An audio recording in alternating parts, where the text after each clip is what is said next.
Hello, hello, and welcome to an episode of Submitted for Your Approval, this brand new show I'm doing. That's the show for Collective, the community-created card game.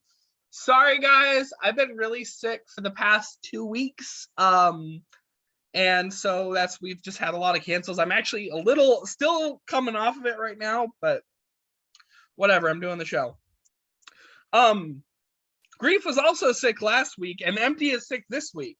And so we're going to do something a little closer to what we did back in the very, very early days of the show when I didn't have a guest, and it's just going to be me and Grief talking cards. So welcome to my faithful co-host, Grief. Howdy, folks. Long time no see. I'm not feeling like a pound of shit in 2 bags anymore. Okie dokie then. So let's jump straight into it. We're just going to do 2 submissions here, and we got 4 apiece on the back end, so it's 2 and 8 for a total of 10 cards. Let's start with the accepted submissions. These cards are in the game. You can put them into decks if you want. But if you don't put them into decks, bear in mind someone else might do that.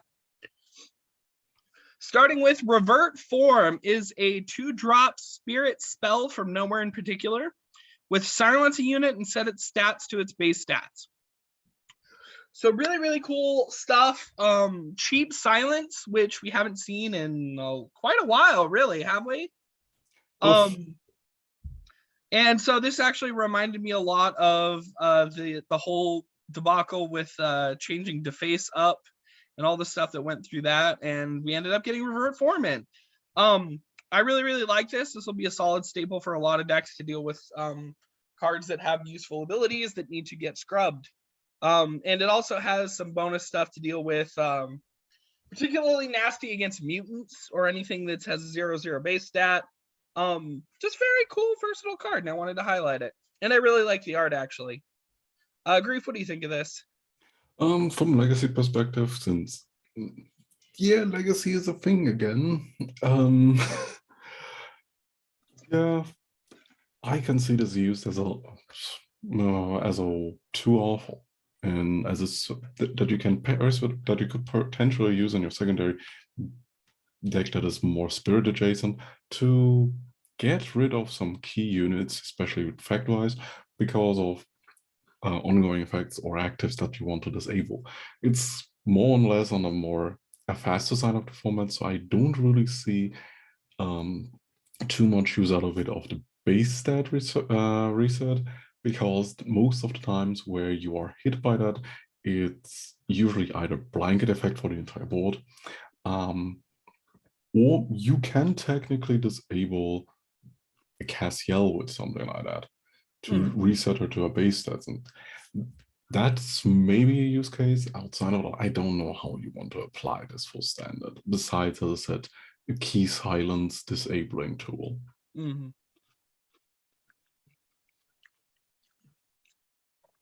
All in all, neat card, and I bet it's really going to affect the format.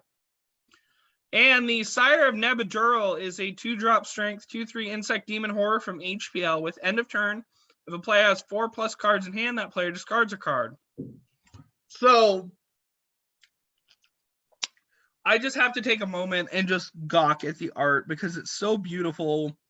It reminds me of like Magic, a lot of like Phyrexian design, kind of that kind of thing. It reminds me more in a little bit of Oddworld, which, by the way, for those of you who don't know, I'm a crazy Oddworld fan. If you want to talk to me about it on the Discord, if you happen to know Oddworld. But yeah, just very cool aesthetic, very cool card. And the effect's actually pretty neat too. So it's a 2-drop, steady discard engine, symmetrical. I know, of course, thank goodness we have our Stacks panelist on today. I'm sure you'll be eager to talk about this from a Stacks perspective. So overall, I think this is just a really neat package. What do you think, Grief? It's a decent ongoing Stacks kind of tool. The problem is more or less that, yeah, it's very slow. Sure, it cuts down hands to 3 or less, but it does that only 1 card at a time. Sure, if this would be more potent, this would probably need to cost 3 or 4 mana. But as is, you can place this early on the board, play this, and disrupt the combo plays / control plays of your opponent. If even against an aggro deck, you can actually cut down on gas quite efficiently, considering that here an aggro deck will dump their hand and try to go still with some onboard effects to go into card advantage. But with this, you are still hacking bit by bit at their very limited resources. Mm. In the kind of department where this is a little bit awkward for you to use is that it is in strength. So the kind of cards that you need to utilize with it to get yourself in a comfortable space for your hand size depends. Especially since, as I said, it is very slow. So if you're just hard drawing 3 cards in your turn, this will only get rid of one singular one. So it doesn't really affect that too much. On the other hand, in Legacy, this is very interesting to the fact that, yeah, it is a Hate Bear stacks unit, but it's also Demon. Meaning, you can put this in your Forlorn deck, where this thing just grows, gains, I think, flying as well, and can be played for 0 mana. Yeah, definitely a lot of cool stuff with that very interesting tribe line, Insect and Demon. No Spectre there, but Spectre, they already have all the tools they need. It does make me really, really sad that what is it? There's that update to push Wisp of Hope into Spirit exclusive. I really, really don't want that to pass. We had things like, okay, to explain, because we're just 2 panelists, I can probably rant a little bit. I kind of understand where you're coming from, but it is, from a rational perspective, good for deck diversity, considering that you have to look at Wisp of Hope like Verte Anaconda, where it kind of just is an array deck to enable bullshit. And the deck that really wants to play like Spectres is usually gate-capped via the banned and restricted list, because of how Wisp of Hope is, at least in Legacy as a format, as an organized play format, very restricted. Because Wisp of Hope or a discard package with Wisp of Hope to draw 3 million cards is everywhere. So to allow Spectres to actually be a deck and Spirit to have actually access to very good card draw tools like Wisp of Hope and the self-discard package, similar to the free payoffs that are usually gate-capped as well via the banned restricted list together with Wisp of Hope, such a change had to happen. I can also see why people can be sad. I'm also sad in terms of a Legacy history perspective, and because in my opinion, Legacy was never really meant to be a balanced format, but more the Wild West environment where there's so much broken stuff that is kind of held in check. Yeah. I don't know. I think this is really, really neat. I just wanted more tools for, I don't know, discarding all sorts of things. Cyborgify is a 2-drop mind action from nowhere in particular with set of units stats to 3/3 and give it the robot tribe. So I thought it was really, really interesting because Entropic Mage, for those of you who don't know, and if you're a Magic player, you should know this, that Entropic Mage is a Magic player, because this is almost verbatim a card for Magic, to the point where it also has the weird like verb form of a thing. This card's Pongify. Now the difference between this and Pongify creates a token.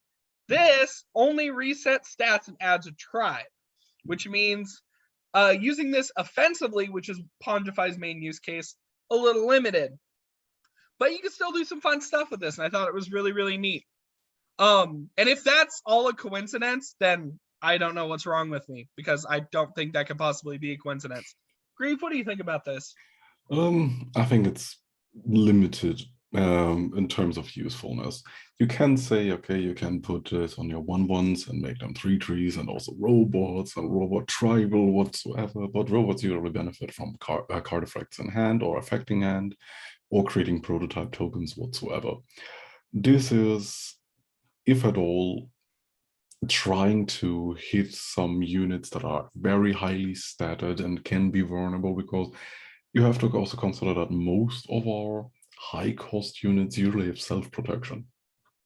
Because even collective, higher cost units with big stats need some kind of protection because they're very vulnerable to interaction altogether, which is kind of in every game. But in collective, a little bit more so, due to how mana and card economy works in terms, or action economy works. So with that in mind, yeah, Cyborgify is probably a good example of a techie sideboard card in a game that does not have sideboards. Yeah. Maybe with Store and Fetch. Yeah, I do think it does have some interesting cases in Robot Try. And one thing you do got to note about with, like you said, with a lot of units having like Ward or something, is this is a decent, like maybe throw it on a prototype if I have a weak prototype still out. Otherwise, I can use it as a Ward popper. I think it's versatile enough. I really should have recorded the vote totals. I forgot to record that on my sheet this week, but or else I'd be talking about it. But okie dokie then.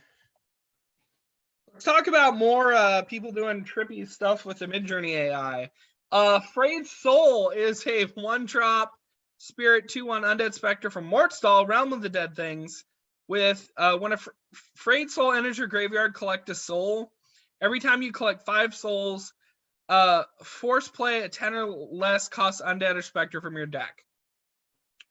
So this is, first of all, I do actually got to say that the art is a lot less readable than some of the other Midjourney stuff I've seen before. Like, Midjourney was really, really good at creating, I don't know.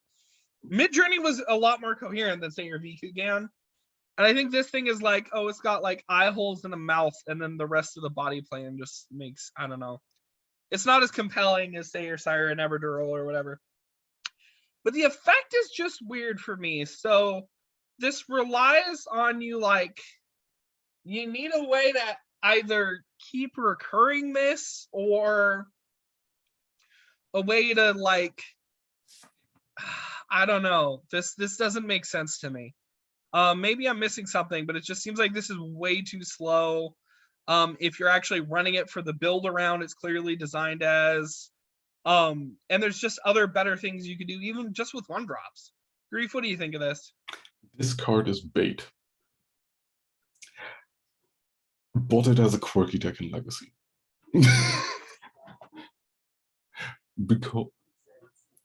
because you have a card that is called Burial Spirit. Burial Spirit has the unique little effect that whenever you mill a card, if it's a unit, you create a copy in your hand and discard that copy. So that was kind of the package that you ran way back when with Saturday Night Disco Dart. Because that was a discard mill hybrid between Spirit and Mind cards, where Burial Spirit was the main key card that you needed to get out, play it, and start milling yourself with nightmare cards, filling your graveyard, creating cards that you discarded, putting more copies into that graveyard, triggering like 5 different instances of the Curious Spectre that draws you a card, and so on and so forth. For that kind of deck, this can work. It's very gimmicky, but if you consider the change to Wisp of Hope and probably the change to a ban list altogether, this can be a quirky little deck option or build around for a Spectre deck moving forward. I love to see more support for this, because this is kind of echoing Screech, with a better payoff.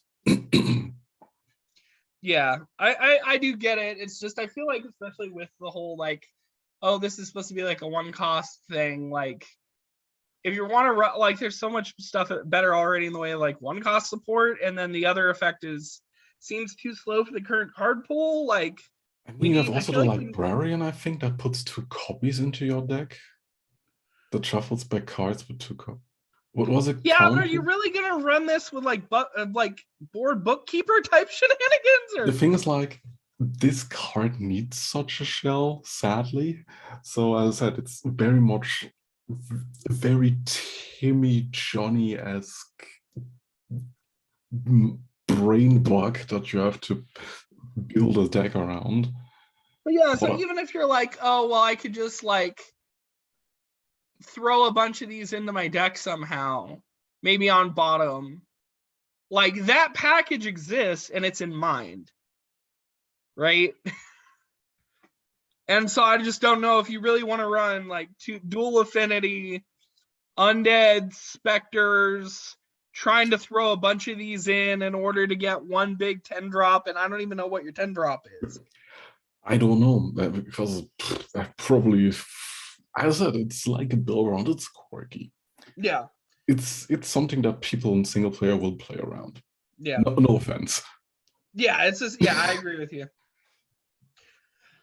The Membrane of Reality is a 6-drop neutral 0/9 horror place from Degenesis with can attack, ambush, and untargetable. And Rage, create a random unit in play that costs equal to the damage dealt to this. Of course, I really like this because this is the kind of like shenanigans I wanted to see more of in like Black Rift and stuff. And here the art is really just stunning. Like it's super beautiful.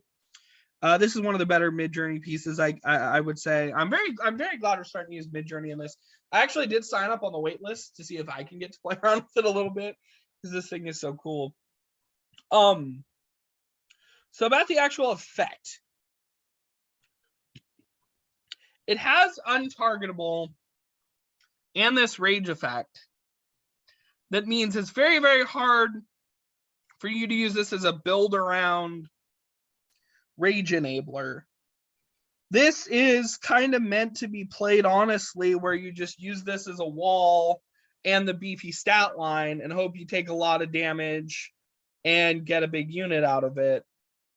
I kind of wish it had leap for that purpose. Maybe that's just me, but very, very interesting, very, very quirky card. Grief, what do you think of this?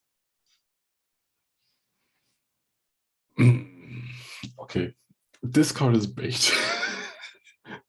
Like, it is a very slow card. You have to play, you have to play turn 5 to, you're playing at turn 4 to 6, depending on how fast you can ramp this out.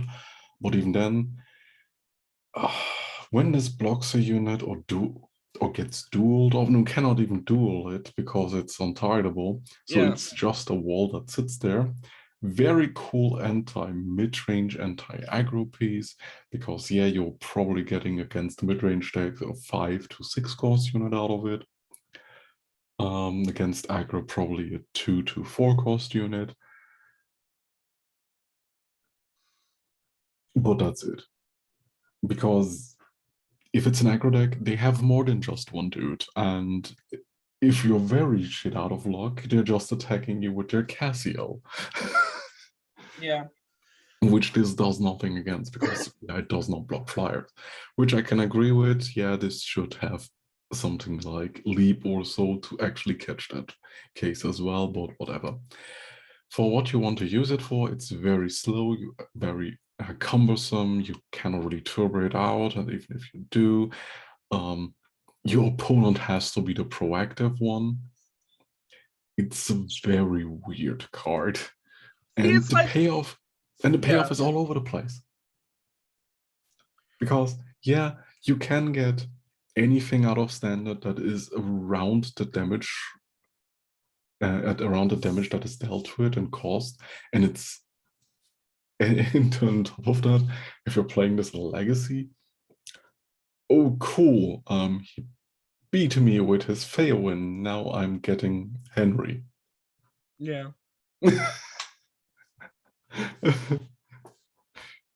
Henry needs to be like 99 base cost and just given an ability that says this costs 1. That's an over-exaggeration, but I think because you're playing Black Rift decks, you're running more often into Henry. I hate that he costs 1. I want him to cost 0 or like 99. Just like somewhere, one of those two numbers would have been fine. Make him cost 20 and just say he costs 1. I don't know. It's very, very frustrating to me. Oh, But yeah, I agree with what you said, that like the chance of getting a one-off ping, getting a Henry off of this. I feel like as stylish and thoughtful as this design is, because it is really thoughtful, it does give us this really like control-y unit where it kind of creates this, it's not quite a hornet's nest thing, but it reminds me of like hornet's nest from Magic. I just think like, so I'm like, what would I do with this, acknowledging that this is a DC submission on a rare, and it has, I think, at least one extra line. I was like, this feels very fog bank-ish. yeah, it's a fog bank type thing. And I was like, okay, well, I'd slap Leap on it. Maybe I'd slap Trick on it. Maybe I'd make the unit neutral. And I'm like, if I did all three of those changes, would I use space I don't have? No, I think I have this space as a rare DC submission. Would that card be unbalanced at 6? I really don't think so. So like, this is a very clean design, very, very cool what it does. I just think it could have been messier and more powerful, and it would still be okay at 6. But maybe that's just me. I really do think it was nice and thoughtful, and I really like a lot of the decisions that went into it. And unfortunately, I didn't record the vote total going into this. Sorry, guys. Sunmaker Stuts is a 4-drop mine 2/4 Dream Construct Artisan from Zurael with rebound fast and summon, and when a figment leaves your hand, draw an action. Apparently I like bullied Excalibur mech out of the original name, which is sad. I liked the original name. But talking about the I didn't mean to do that. I did not mean to do that at all. This thing is cool. It's actually interesting. It plays into the figment package in a cool way, but this is not balanced even anywhere close to 4. I don't think. I think this needs to be much more expensive. I just don't know what that number is. And so, Grieve, do you know that number? Wait a second, this has to be more costly? Well, think about it. Like, when a figment summon, draw an action, so it's 4/4 replaces itself, and then if it's fast, and then if you can find a way to like pitch 2 figments really, really quickly, and I'm sure there's probably a decent way to do that. The thing is like, how cool, the thing is like, you're saying, yeah, getting rid of figments, but you have to create them in the first place. Well, yeah, but there's plenty of ways to do that at 1 and 2, isn't there? The Dream Presenter, there's a lot of other, figments are a thing now, I thought, or at least they had support. They have support, but the thing is like, yeah, playing this turn 4, it replaces itself, or turn 3, depending on how fast you can get this out. And in most cases, you still have to wait a turn to actually benefit from that effect. And yeah, sure, if you can actually have a cheap enough package to draw more cards for it, then very well do so. But overall, this body is kind of useless on the board. It's just an engine. But it does have rebound. So over the life cycle of this thing, it's going to not only play itself and replace itself, but it is not going to, if you remove it, you're going to put them down to removal, and then you're going to gain advantage the second time this comes out, right? Yeah, this is basically similar.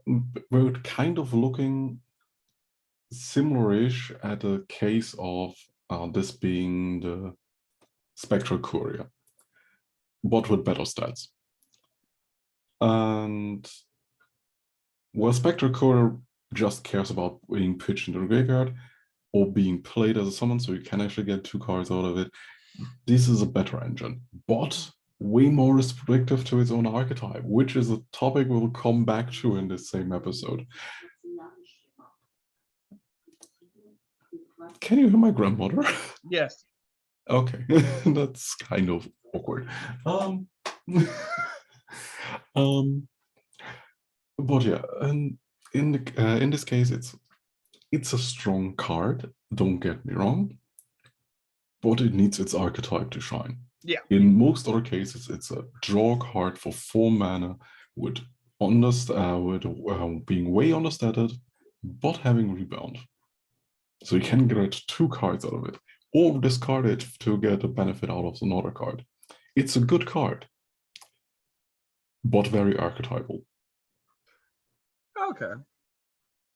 So that's maybe some of the issues people are having with it, is there's people who are running the gamut of way too, because I'm thinking this is too strong, and then you're thinking, nah, this is so limited to what it is. And so I think it might just be not this is a bad design or a good design, but a polarizing one. People are disagreeing on what to be done about it. Okay, Blitz and Donner is a 5-drop strength 3/2 vampire robot knight from Mortstall, Realm of the Dead Things. With life bond and summon, create a copy of this with the same attack and HP and entrance dual a unit. This is really, really cool because this has like references to like, oh, self-damage type things. Or you're gonna play this, get another unit, dual 2 units, probably just deal 6 damage, gain 6 life, but sometimes it can be less or more depending on what's going on. I don't know why they're named after 2 of Santa's reindeer, but that's a thing, and that's like the only like I see this and I'm like, why are they not rain? No, I don't know what's going on with the names here. Grief, what do you think of this? Because it's thunder and lightning. Oh, okay. I just think Blitz and I don't Donner. know. Blitz and Donner are the German words for lightning and thunder. Oh, I see. I think of like on Donner on Blitzen. I know. That's why they are named that way. That's why those reindeers are named that way. Fun fact for the Americans on this show: Blitzen and Donner are named after thunder and lightning, and they're reindeer and they go fast. Grief, what do you think of this? Cool card that is basically a removal, because you're that's a removal that gains you at least 6 HP. Because both actually dual a unit the moment they enter. What do I mean with at least? People may kind of skip over the fact that, yeah, on summon, this creates a copy that has the same attack stats as it, as well as HP, meaning if you actually manage to pump this card in hand or some or in another way, shape or form, this can come into play as a 4/3 or 5x and create a copy that is also 5 power or 5 attack and hit shit for 10 damage. Yeah, so honestly, this is a really good like Herald piece. Exactly. This is a good Herald card, guys. I never thought I'd see the day. And this is also good. It's also good off-color robot. Yeah. So this is very interesting. As well as now that we have knight support, thanks to Arian Seagull, you can drop this dude on like turn 3 to 4. And have more control tools in your Knight Tribal deck. I like the Knight Tribal. I don't like the path we had to take to get there. But yeah, Joke's this on is you, doing it only so took hot. like 15 So minutes. what are people's issues with this? Because this was doing it like a 1. I think it's just the strength of, 5 mana, deal 6 damage to maybe 1 or 2 times 3 damage to 2 targets, and gain 6 life out of it, at least. That's, I think, the problem that people have. I think it's one of our designers, namely this one who designed the card here, has kind of soured people on this little part of the text. Oh, you mean people? Oh no, not let's not open Pandora's box of the voting cards based on creator. No. I'm just saying that this particular line of text might be giving people flashbacks to another particular design. Okay, sorry, no, because you were hovering over the name. Yeah. I understand. I shouldn't have said that. You're right. Thorn, we love you, and we have always loved you, and so you are loved. So just keep that in mind. Okay. Irontanist Rika is a 5-drop spirit 2/2 robot from Adiv. With start of the game and upon creation, your robots are also plants. When you play a robot, plants in your hand gain stats equal to Rika's stats. And when you gain HP, robots in your hand cost 1 less. This is mined if you are. Very Nitro design and also a very, very cool sort of native thing. Haven't really seen a lot of Nitro cards in a long time. I can't think of any. I know that there was this big pitch. I think it was actually Thrifty that started it. The whole robots are also plants thing, or robot plant interactions. I think it's really interesting and kind of like sideways, and this is super cute. Grief, what do you think of this? So the plant tribe gain is start of game, and every other effect is on board while Rika is on board. Mm-hmm. Yeah, cool card. Pretty much a mess, because your whole benefit for life gain, robots, cost decrease effect, while also gaining pseudo pump because you're playing robots in a robot plant deck, which technically is just a robot deck with an extra tribe. Yeah, I don't really see this being a good card. It's an interesting build around, but it very heavily relies on Rika being on board and doing basically robot things with just a plant tribe sticker slapped on top of it. You know those NASCAR drivers that are and the suits that they were and their uniform that they're wearing that's just plastered with advertisement. This card takes robots and plasters on each forehead vegan on top of it. Now every robot is vegan, and she's going to the Friday for Future demonstrations and holding up the signs, and all the robots are raving in the background, and all you can basically see are green painted robots with a vegan sticker on top of it. That's basically Irontanist. By the way, nothing against vegans or vegetarians or the people that demonstrate on Friday for Future. Okay, but hold on, hear me out. I don't think this is a dual tribal card. I think it's just robots.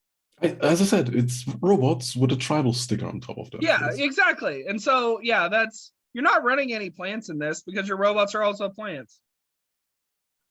It's just that the effect that you get all those weird tribal benefits that don't really matter at the end of the day only work with Rika on board.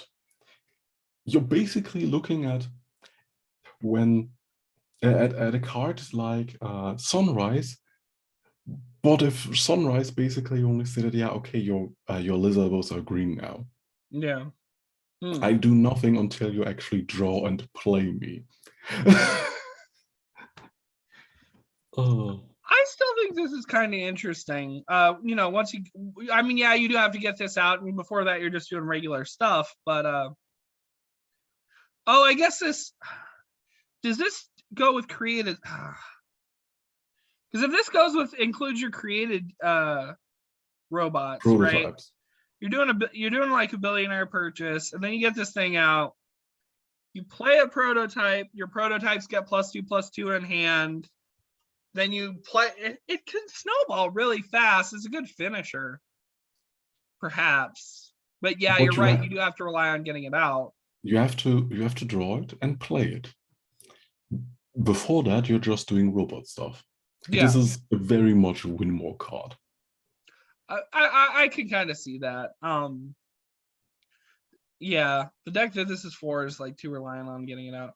It's doing all right. We'll see where it goes. I'm sure it'll find some love maybe in like a single player kind of build. If it does get in. The Freak Show is a 4-drop mine 0/7 shapeshifter for Parthian. With this has +1 attack for each tribe it has, and end of turn bounce this, and entrance permanently gain a unit's tribal types and a random non-untargetable keyword and ready this. So this is really cool. I think it's really cute. it requires you either be playing against somebody with a decent variety of tribal types, or you're running Menagerie yourself. But you can just run this as sort of as a blocker that keeps on entering the battlefield, gaining a bunch of abilities. I think this has a lot of cool potential, and I'd be interested in seeing what this kind of thing could do. You can just use this in a tribal deck for being a little thing you drop every now and again, just as a blocker, because it'll heal itself when it comes back. It's a little pricey for that, but it could work out. Grief, what do you think?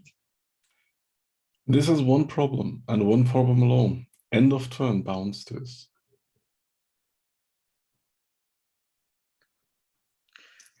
Because, okay,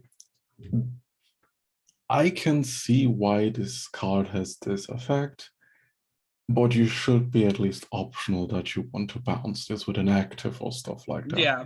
Because, let's be honest, you don't want to pay a 4-mana card that starts out as a 2/7.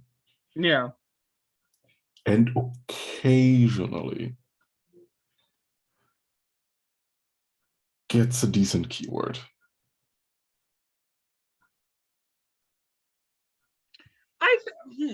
That's an interesting thought. I really like that thought. I think maybe if it had a means to get like cheaper, like if it costed less for each tribe it had, that would maybe justify it.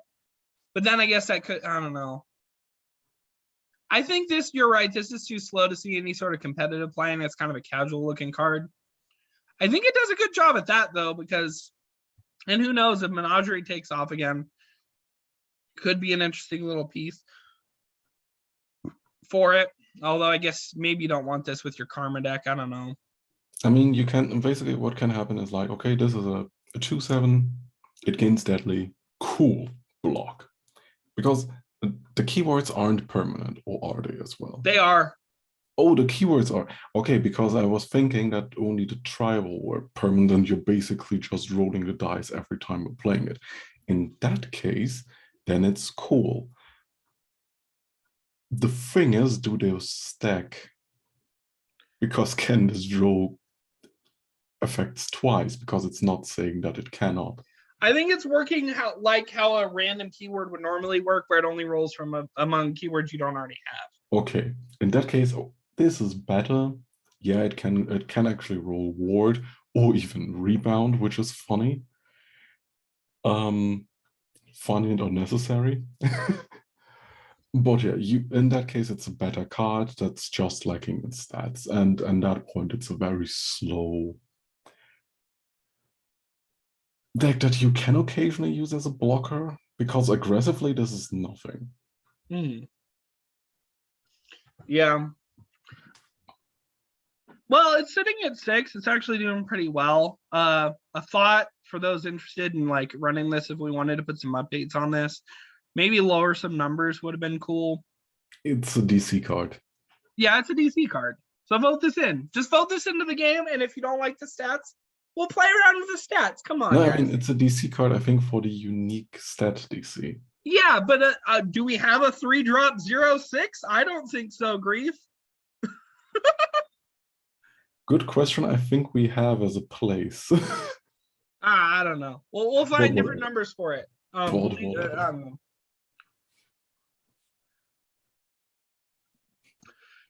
The Dream Unconfinement is a 1-drop neutral dream event from Zurael with banish any number of figments from your hand and play a dream unit from your deck with cost equal to or lower than the number of figments banished. This was Magneter's big plan for an epic sort of like big build-up card for Dream Unconfinement. I really don't know the deck that well, so I don't know how much you can actually do with this right now, but I'd be interested in seeing in the game just to see if people could do something with it. Grief, what do you think of this? This is the card this was the foreshadowing that I had with the card we already talked about for Zuriel, which was generally strong for drawing actions, being a 4-cost unit with rebound and drawing 2 cards, even outside of the deck. This card is strong on a different level, but way, way, way more parasitic. to the point where I like the power level where it's at. Like, if you're really going hard on the Figment Zuriel deck, this is probably the strongest tutor or card consistency, deck consistency tool that you can add to your deck, because it's very parasitic in the way you want to find the cost cards, and very open in terms of the tribes it's getting, because this is open-ended in terms of dream support going forward, if it could get into the game, that is. Because you are reliant on playing a Figment deck, but you are less restricted on the on the type of unit you're getting. Sure, all of them have to be dream units, but if you have a very good dream payoff, this is the card you want to pull into that deck. If you're a very aggressive type, of deck, you're going through pylon like 2 to 3 Figments to get a 2-cost or 3-cost payoff out of it from a deck into play.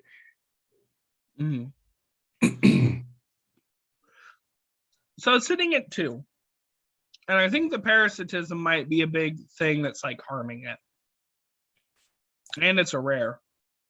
It's rare. That's the, in my opinion, maybe an issue. But I think it's funny enough the other way around. I think people think it's too powerful, even though it's so parasitic. So this might be another one where like half the base has a different issue with it. I don't know. I think it's cool. I want Magneto to get it in because I know Magneto has big plans for it, but I don't know if those plans could really be realized yet. But who knows? We've seen cards get in with low vote counts before. The art is really cool.